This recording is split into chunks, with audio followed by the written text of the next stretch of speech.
Hello, I'm hoping to give another word of encouragement today. And today's word is one that we don't like to hear a lot. It's the word patience. We need to be patient right now. And all over the internet, you'll find folks reminding us of that, preaching that to us, or like myself, trying to give a word about it.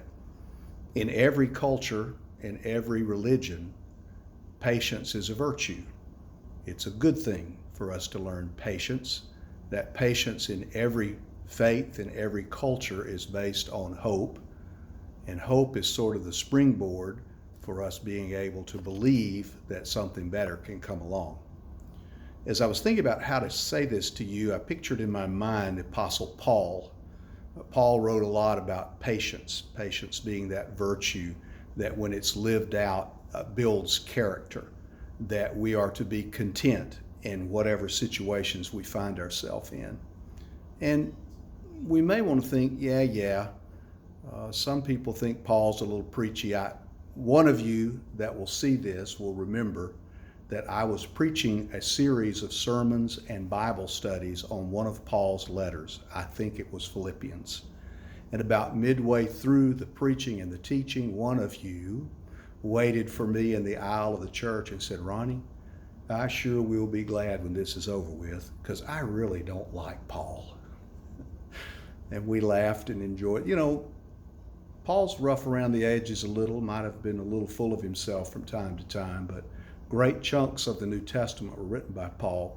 So picture this. Paul is sending you a coronavirus video today, and he's looking into the camera and he wants to tell you to be content and patient right now.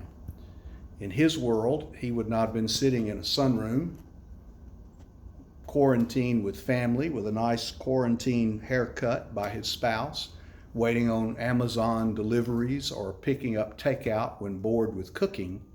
Paul would have been chunked in jail somewhere. He was thrown in some of the better jails around the Holy Land and outward places.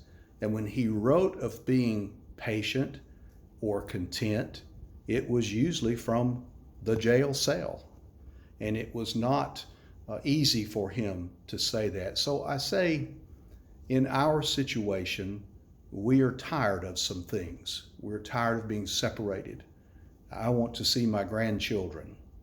I would like to be free to go and come as I want to. I worry for and pray for those in nursing homes, those children and grandchildren who are doing health care. There's so much out there right now that is fearful. And it's hard to wait. We want this thing to be over with now. And yet, a comforting word to us would be there is a bigger picture to all of this. There is something beyond all of this that we don't understand or see, that we can place our hope in and can be patient as we wait out the big picture. One author has said, hope is the orientation of one's life around what God is bringing, even when it's not here yet. How do we remain patient and hopeful, even as Paul did? Well, learning to be patient right now is a dogged endurance in every day, reminding ourselves that there is goodness at the foundation of this world we're going to believe in. We're going to wait. We don't see how this is going to unfold, and so we will wait on God to sort out how this will be. We believe in promises that are kept. If you're a Christian, you believe that God makes promises that his creation will be finished and that will be good, and we will trust that. We know and believe and grasp for things that we want to trust. That's what patience is.